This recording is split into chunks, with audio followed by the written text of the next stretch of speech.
हिंदी के कुछ महत्वपूर्ण प्रश्नों को लेकर मैं आया हूं आरोह या आरोह संबंधित। आइए उनकी चर्चा करता हूं। पहला प्रश्न है, निम्नलिखित में से किस शब्द की वर्तनी अशुद्ध है? तो अशुद्ध वर्तनी वाला शब्द आपको छांटना है इनमें से। तो देखते हैं।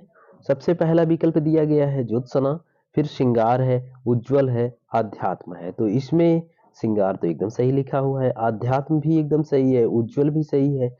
अशुद्ध वर्तनी देखेंगे तो ज्योत्सना है। ज्योत्सना में जो है आधा सा होता है, ये याद रखना है हमको। ऐसे लिखेंगे, ज्योत्सना शब्द ऐसे लिखते हैं, ज्योत्सना।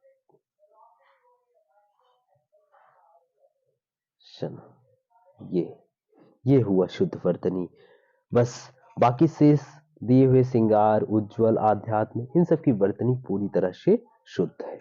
चलिए अगले प्रश्न की तरफ बढ़ते हैं। दूसरा प्रश्न देखते हैं, दिए गए विकल्पों में से शुद्ध वर्तनी वाला शब्द छांटना है आपको।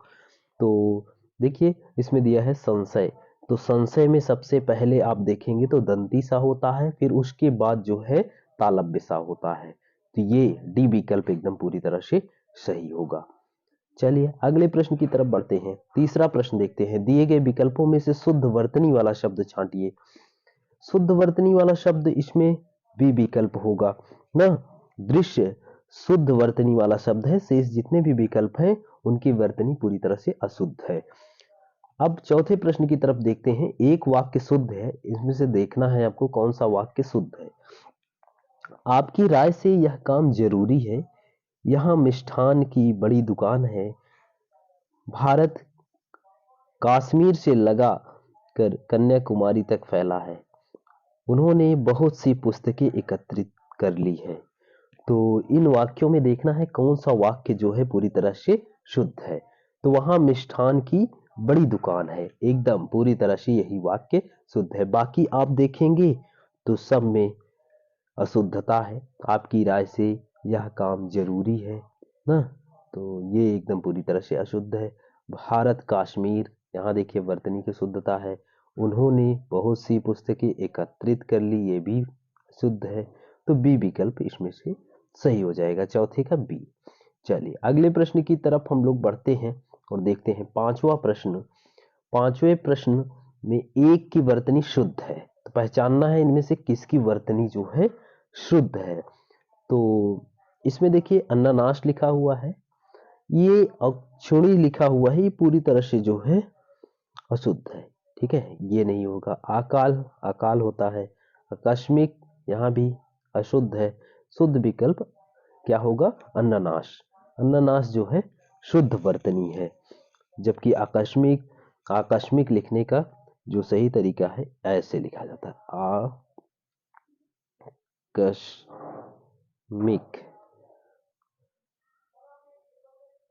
ऐसे लिखते हैं आकस्मिक।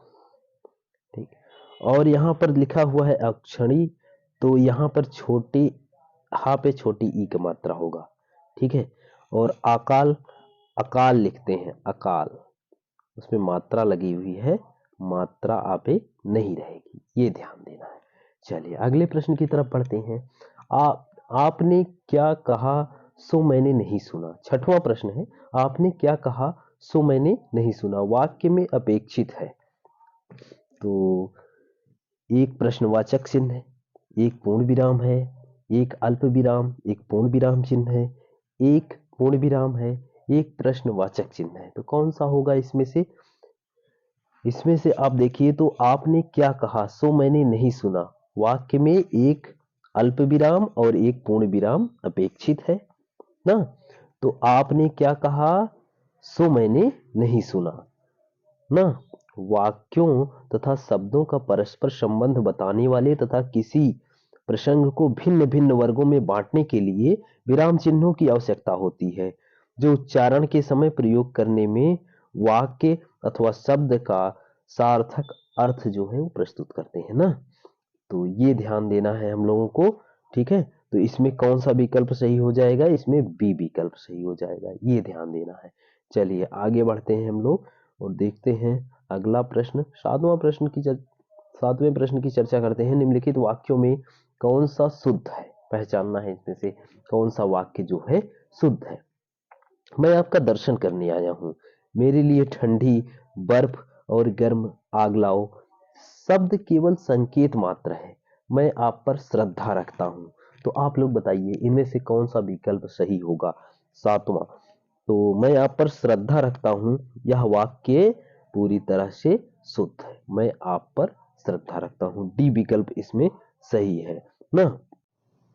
चलिए प्रश्न संख्या 9 की तरफ चलते हैं। दिए गए विकल्पों में से कौन सा अतुल का समानार्थी शब्द नहीं है? तो अतुल का समानार्थी शब्द कौन सा नहीं है? तो अनल जो है आग का समानार्थी शब्द है, अतुल का नहीं है। बाकी सब जो है अतुल का समानार्थी है, अनुपम है, अनोखा है, अपूर्व है, ये सब अतुल के समानार्थी शब्द हैं। अगले प्रश्न की तरफ चलते हैं। अधोलिखित में से कौन एक घर का पर्यायवाची है?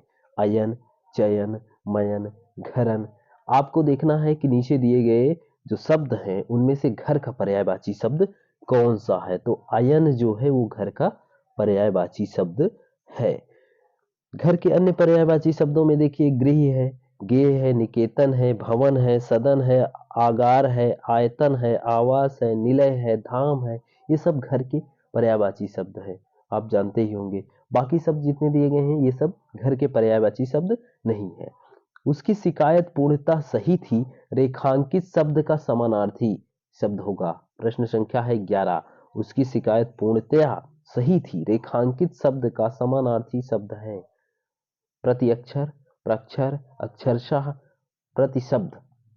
इसमें से बताना है पूर्णतः का जो है समानार्थी शब्द है क्या है? प्रतिअक्षर है, प्रक्षर है, अक्षरशः है, प्रतिशब्द है। कौन सा होगा आप लोग बताइए जल्दी से। तो इसमें अक्षरशः होगा, जो सी विकल्प है ये सही है, अक्षरशः। ठीक है, चलिए अगले प्रश्न की तरफ बढ़ते हैं। प्रश्न संख्या है 12। प्रश्न संख्या 12 देखते हैं। अतः शब्द का समानार्थी पहचानना है आपको। अतः शब्द का समानार्थी क्या होगा? अतएव।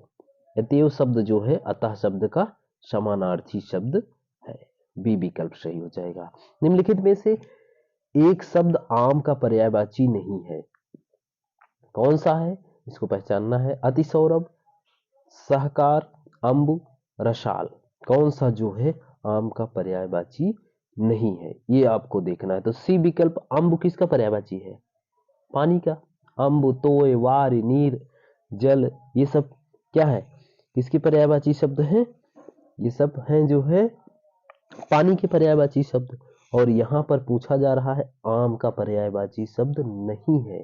तो आम का पर्यायवाची अतिसौरभ भी है, सहकार भी है, रसाल भी है, ये सब आम के पर्यायवाची शब्द हैं, जबकि अम्ब जो है पानी का पर्यायवाची है। अगले प्रश्न की तरफ बढ़ते हैं। भिन्नार्थक शब्द का चयन करना है। इनमें देखना है कौन सा शब्द अलग है, भिन्न अर्थ वाला है। पावक, अनिल, अनल, कृषाणु। तो आप देखिए प्रश्न संख्या 14 में कौन सा सही होगा ना। तो 14 का बी सही हो जाएगा। अनिल, अनिल शब्द जो है भिन्न है। बाकी सब जो है पावक मतलब आग, अनल, कृषाणु, ये सब आग के समानार्थी शब्द हैं। बाकी आप देखेंगे तो एक शब्द है अनिल। अनिल शब्द क्या है? अनिल हवा का पर्यायवाची है, ये याद रखना है आपको ना। हवा का पर्यायवाची क्या है? अनिल। अनिल हवा की और कौन कौन सी पर्यायवाची होती है? समीर हो गया, वायु हो गया ना, पवन, ये सब हवा की पर्यायवाची है।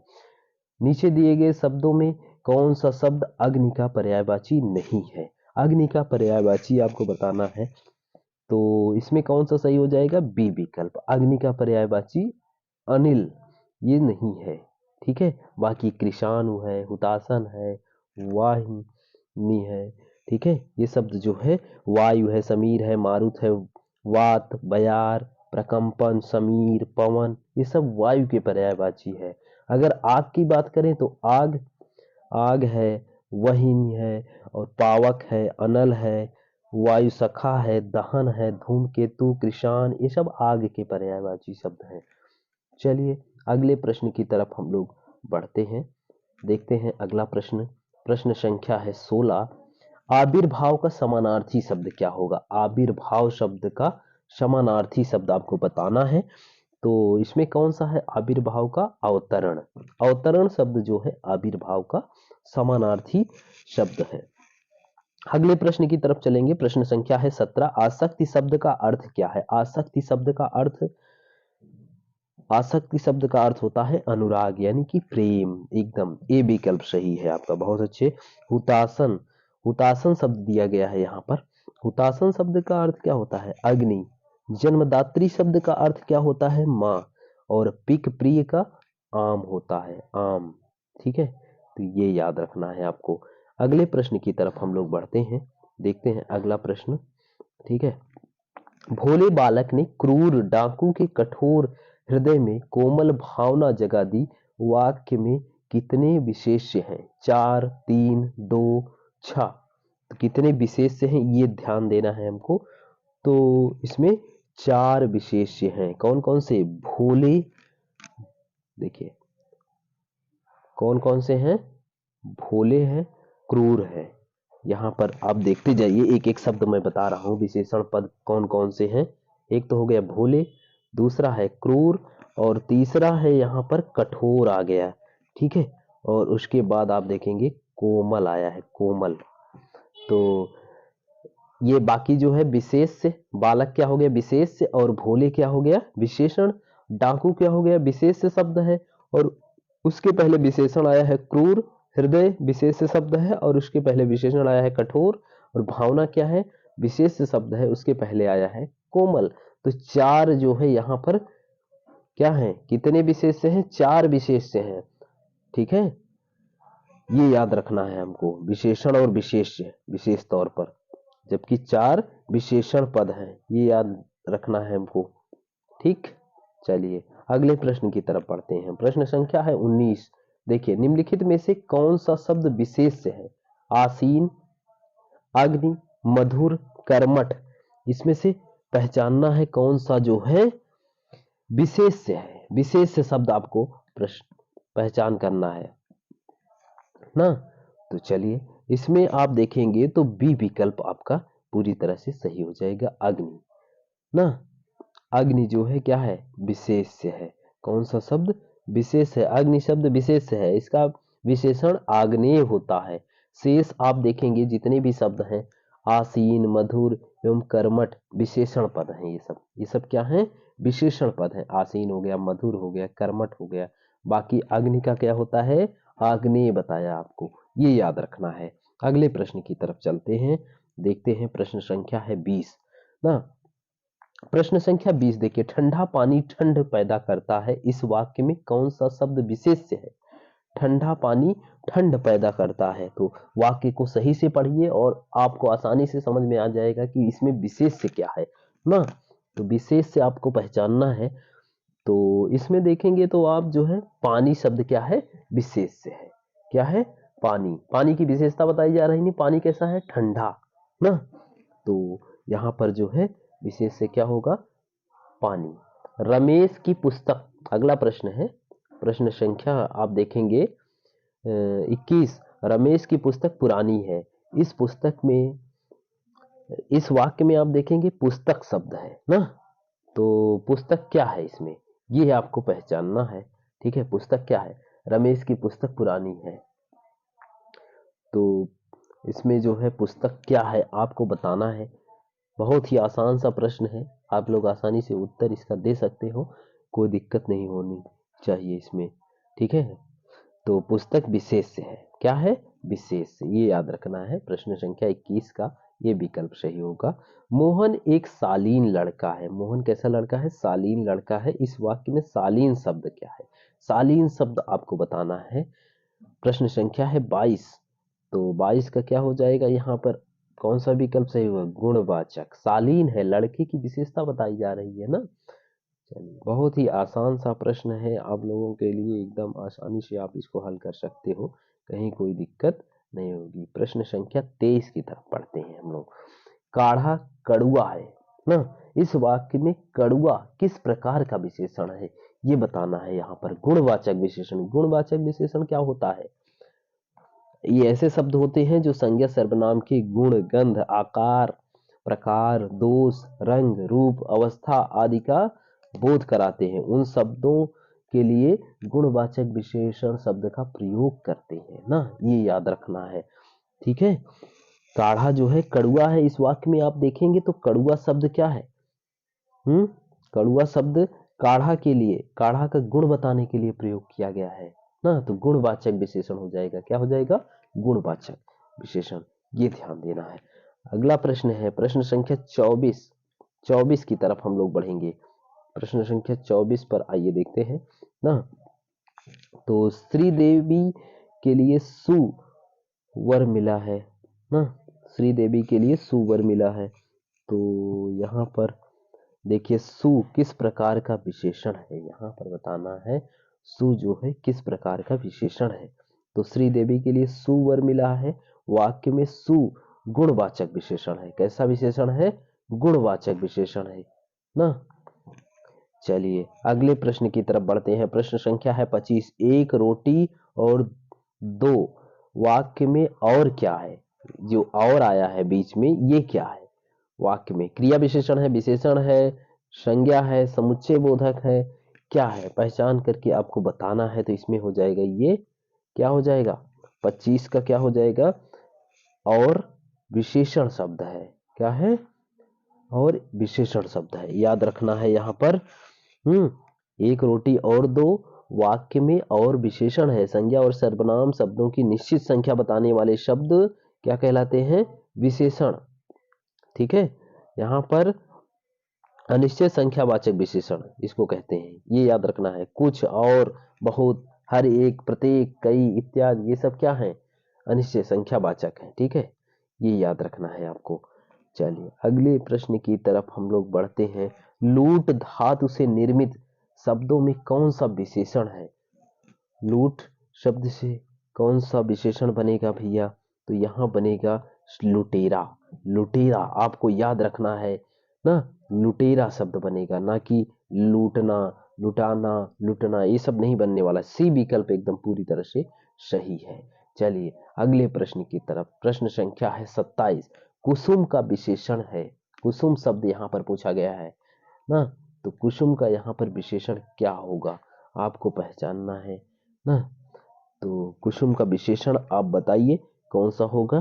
तो इसमें जो है कुसुमित, क्या हो जाएगा? कुसुमित ना होता है संज्ञा और सर्वनाम शब्दों की विशेषता बताने वाले, यानी गुण, दोष, संख्या, परिमाण, ठीक है, बताने वाले शब्द विशेषण कहलाते हैं। जैसे काला, बड़ा, लंबा, एक, दो, ये सब क्या है? ये सब विशेषण है। चलिए अगले प्रश्न की तरफ चलते हैं। प्रश्न संख्या है 28। संस्कृत से हिंदी में प्रयुक्त मूल शब्द से वर्तमान अस्थाई तद्भव तक पहुंचने के मध्य में संस्कृत के अशुद्ध या टूटे फूटे स्वरूप में प्रयुक्त होने वाले शब्द क्या कहलाते हैं? तत्सम कहलाते हैं, विदेशी शब्द कहलाते हैं, देशज, अर्ध तत्सम क्या कहलाते हैं? पहले प्रश्न को अच्छी तरह से आप समझ लेंगे ना, तभी इसका उत्तर आप दे पाएंगे। संस्कृत से हिंदी में प्रयुक्त मूल शब्द से वर्तमान अस्थाई तद्भव रूप तक पहुंचने के मध्य में, उसके बीच में संस्कृत के अशुद्ध या टूटे फूटे स्वरूप में प्रयुक्त होने वाले शब्द क्या कहलाते हैं? ये आपको समझना है ना। तो प्रश्न संख्या 28 का डी विकल्प सही होगा, अर्ध तत्सम, ना कि तत्सम। याद रखना है आपको ये। चलिए अगले प्रश्न की तरफ चलते हैं। प्रश्न संख्या है 29। निम्नलिखित में से कौन सा तत्सम है? इसमें से पहचानना है, माँ, मछली, केला, अमूल, कौन सा इसमें से तत्सम शब्द है? तो जल्दी से आप लोग पहचान कर बताइए कौन सा तत्सम शब्द है। तो इसमें आप देखेंगे अमूल्य शब्द जो है ये तत्सम शब्द है। आप देखेंगे अमूल होता है किसका? अमूल, अमूल्य, अमूल्य क्या है? तत्सम है। और इसका तद्भव क्या होगा? अमूल। और कदली, कदली शब्द है केला का तत्सम। और मत्स्य क्या है? मछली का तत्सम होता है। और माँ का तत्सम क्या होता है? माता। ये याद रखना है। प्रश्न संख्या 30 पर चलते हैं। निम्नलिखित में से कौन सा शब्द तद्भव नहीं है? ये पहचानना, इसमें से तद्भव कौन सा शब्द नहीं है? तो यहाँ पर आप देखेंगे तो बी विकल्प, आदमी जो है तद्भव नहीं है, बाकी सब जो है तद्भव है। तीखा, जीभ, ढीठ, ये सब क्या है? तद्भव है ना। आदमी शब्द जो है तद्भव शब्द नहीं है, यह फारसी भाषा का शब्द है, फारसी भाषा से आया है। शेष विकल्प में आप देखेंगे तो तीखा, जीभ, ढीठ, तद्भव, ये ठीक है। चलिए अगले प्रश्न की तरफ बढ़ते हैं। ठीक है, तो चलिए अगले प्रश्नों की तरफ बढ़ते हैं। प्रश्न संख्या है 31। इनमें तद्भव शब्द का चयन कीजिए। आधा, कूप, व्योम और विद्या। तो इसमें जो है पहला शब्द आपको दिख रहा होगा आधा, ये जो है ए विकल्प सही हो जाएगा। आधा क्या है? तद्भव है। बाकी कूप, व्योम और विद्या ये शब्द क्या है? तत्सम शब्द है ना, तो ये ध्यान रखना है।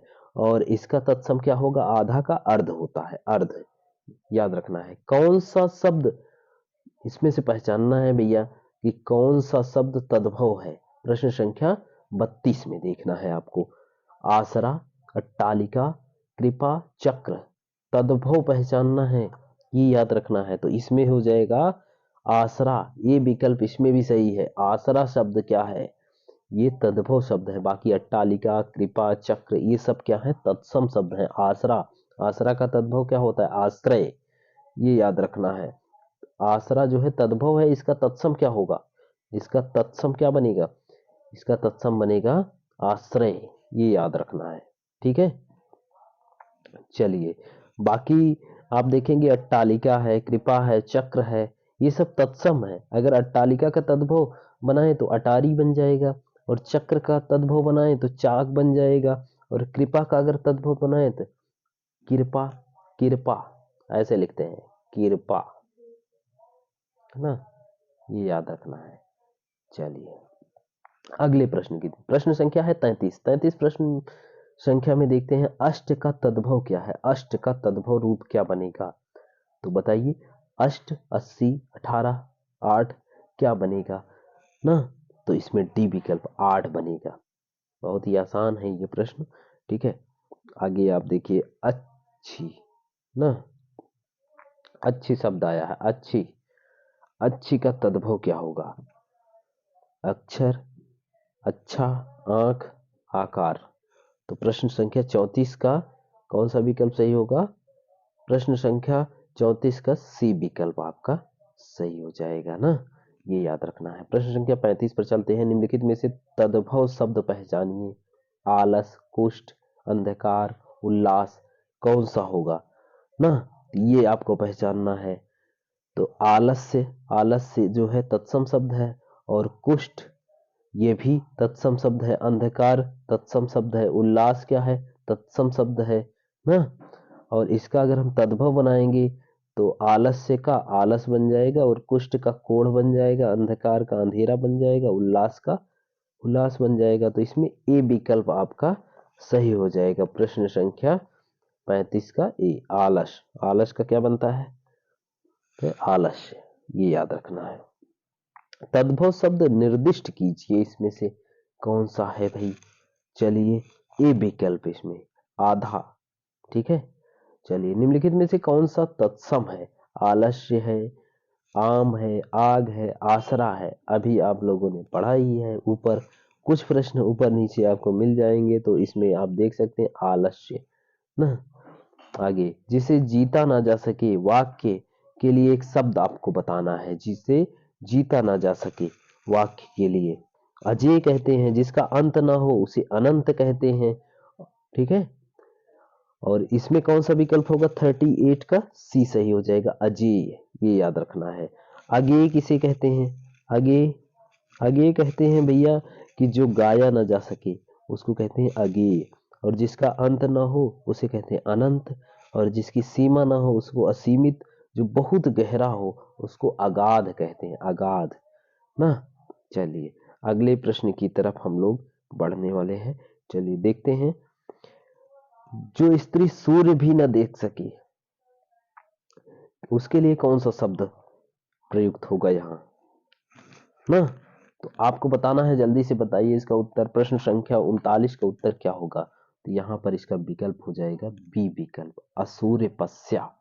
असूर्य पस्या, जो स्त्री सूर्य भी ना देख सके उसे असूर्य पस्या कहते हैं, ये याद रखना है। चलिए प्रश्न संख्या 40 की तरफ पढ़ते हैं। जो संविधान के अनुकूल ना हो, इस वाक्य के लिए आपको एक शब्द का चयन करना है। कौन सा शब्द है जो संविधान के अनुकूल न हो, उसे क्या कहते हैं? असंवैधानिक।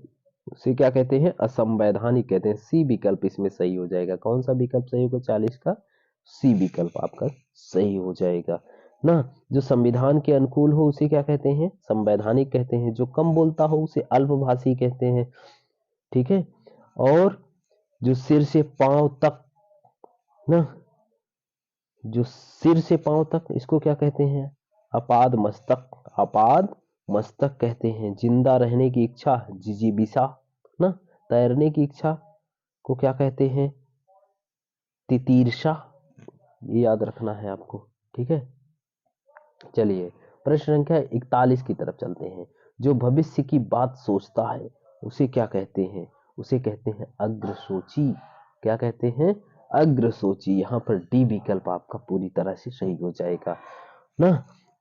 चलिए प्रश्न संख्या 41 का डी हो जाएगा। डी विकल्प सही हो जाएगा। जो भविष्य की बात सोचता है उसे अग्रसोची कहते हैं। अत्यधिक बढ़ा चढ़ाकर कही गई बात को अतिशयोक्ति कहते हैं। जो मापा ना जा सके उसे अपरिमेय कहते हैं। जो पीने योग्य ना हो उसे अपेय कहते हैं। और जिस पर अभियोग लगाया जा सके उसे अभियुक्त कहते हैं। चलिए प्रश्न संख्या 42 की तरफ बढ़ते हैं और देखते हैं प्रश्न संख्या 42 ना।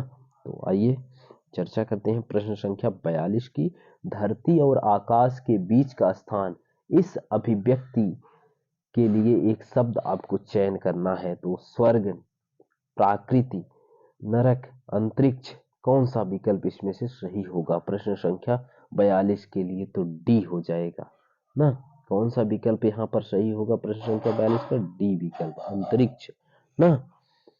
तो प्रश्न संख्या 42 का डी। धरती और आकाश के बीच का स्थान अंतरिक्ष कहलाता है। धरती का वह स्थान जहां से आकाश की शुरुआत होती है ना। आकाश और पृथ्वी मिलते हुए नजर आते हैं, वो जो है क्षितिज कहलाता है। ये याद रखना है।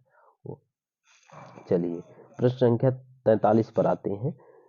जिसका मूल्य आंका ना जा सके, इस अभिव्यक्ति के लिए आपको एक शब्द चयन करना है। जिसका मूल्य आंका ना जा सके, तो इसके लिए अमूल्य हो जाएगा। कौन सा शब्द है? अमूल्य। ठीक है। तो आगे आप देखेंगे तो जो कानून के विरुद्ध हो उसे क्या कहते हैं? अवैध ना।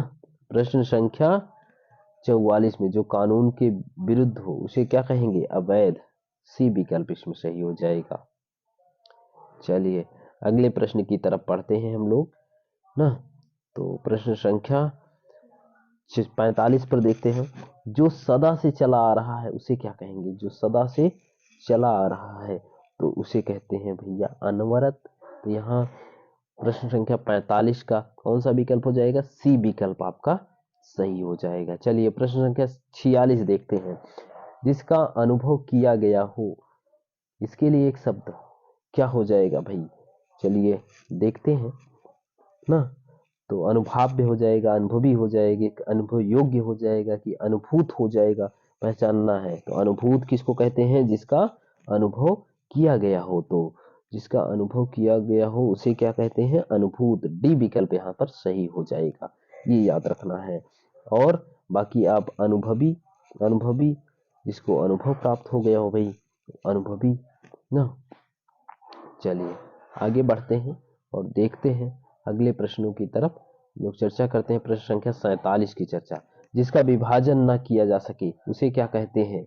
उसे हम लोग क्या कहेंगे भाई? जिसका विभाजन ना हो, जिसका विभाजन नहीं हो सके उसके लिए एक शब्द होगा अविभाज्य। जो विभक्त ना हो ना, उसके लिए अविभक्त, अविभाज्य शब्द का प्रयोग हो जाएगा। ठीक है। इसमें अविभक्त शब्द दिया गया है, अविभक्त ना। जिसको विभक्त ना किया जा सके उसके लिए क्या होगा? उसके लिए अविभक्त होगा, अविभक्त। हाँ। और अविभाज्य यहाँ जिसका विभाजन ना किया जा सके, तो यहाँ कौन सा सही होगा? ए विकल्प आपका सही हो जाएगा। 47 का कौन सा? ए विकल्प आपका सही हो जाएगा। चलिए 48 पर। हाँ। निम्नलिखित प्रश्नों में से 4 वाक्य दिए गए हैं, इनमें से कौन सा 3 वाक्य गलत है?